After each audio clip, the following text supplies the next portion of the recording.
Hi, welcome back, beautiful, beloved souls. If you're watching this, maybe you watched part one. In part one, I channeled about Antarctica. Part two is looking at what I got wrong, what was added, and what it might actually mean. So, my name's Jem. I'm a psychic medium and I'm an author, but I'm not going to go into the lot of introduction. If you've been here before, you know me. In my last video, I shared a channeling experience about Antarctica. And before we go any further, I want to start the same way that I started and ended that video. I never claimed it was 100% accurate. In fact, even under strict scientific conditions, things like remote viewing doesn't reach full accuracy. So, anything intuitive, anything channeled, has to be taken with a level of caution and responsibility. And I also said something really important.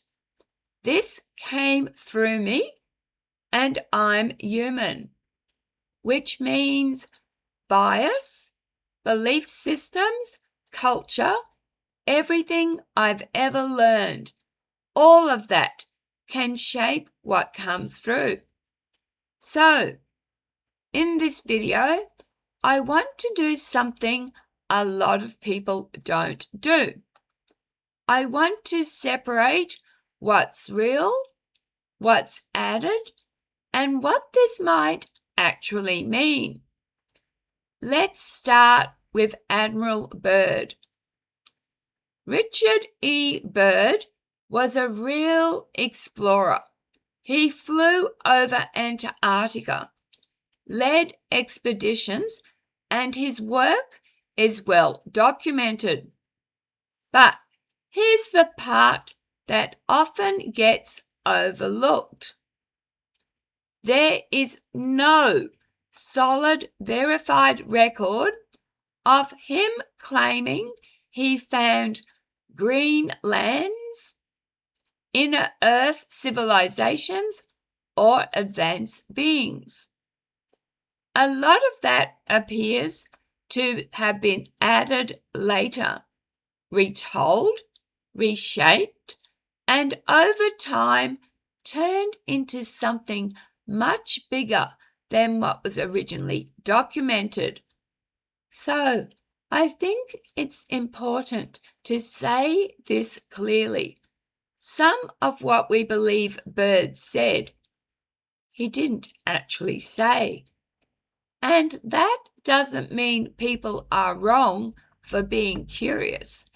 It just means we need to be careful about where our information comes from. Now, let's ground things a little.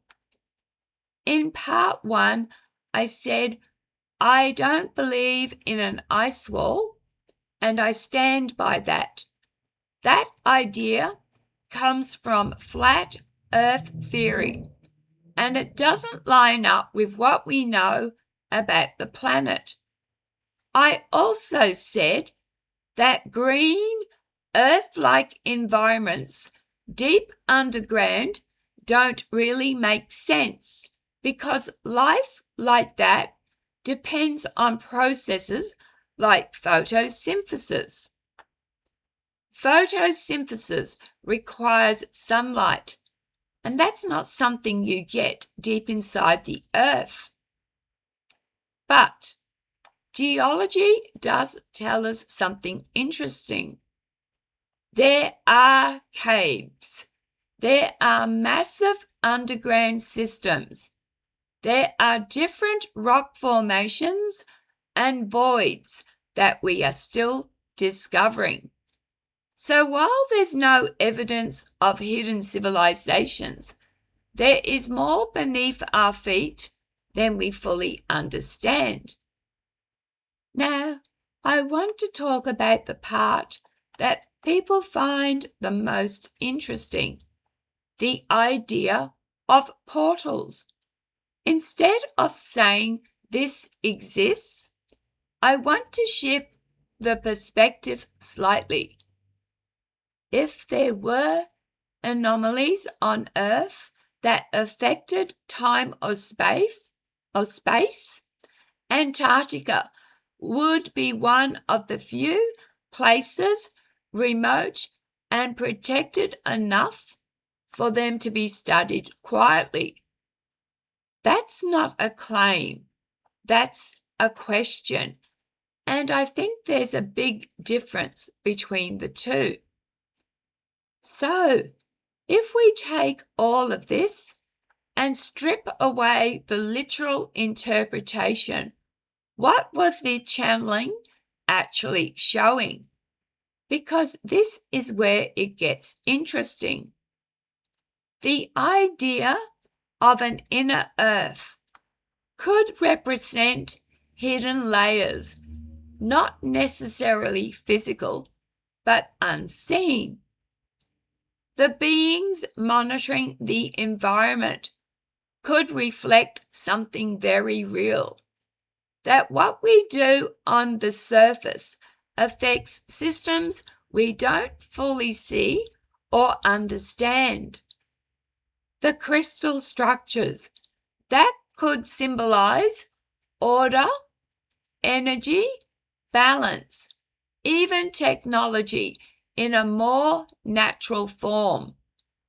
And the holographic greenery, that one stood out to me the most because it feels like a message, something that looks alive, looks healthy, but isn't sustained in a natural way, almost like an illusion of balance. So, maybe the question isn't, is there a hidden world under Antarctica? Maybe the question is, what are we not seeing right here? At the end of the day, I stand by what I said in part 1. Question everything. Question what you hear.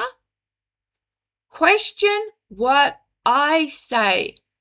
And even question your own interpretations.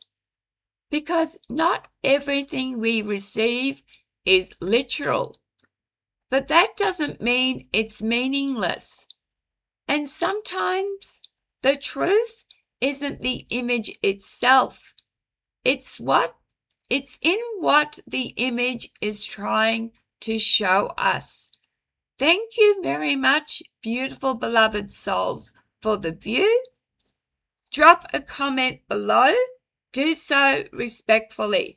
What do you think my channeling that I uploaded in part 1 meant? And what do you think the nation's Treaty of Antarctica are protecting? I'd love to read your comments. Please be kind to each other. Take care of yourselves. Love, light, and blessings. Have a good one.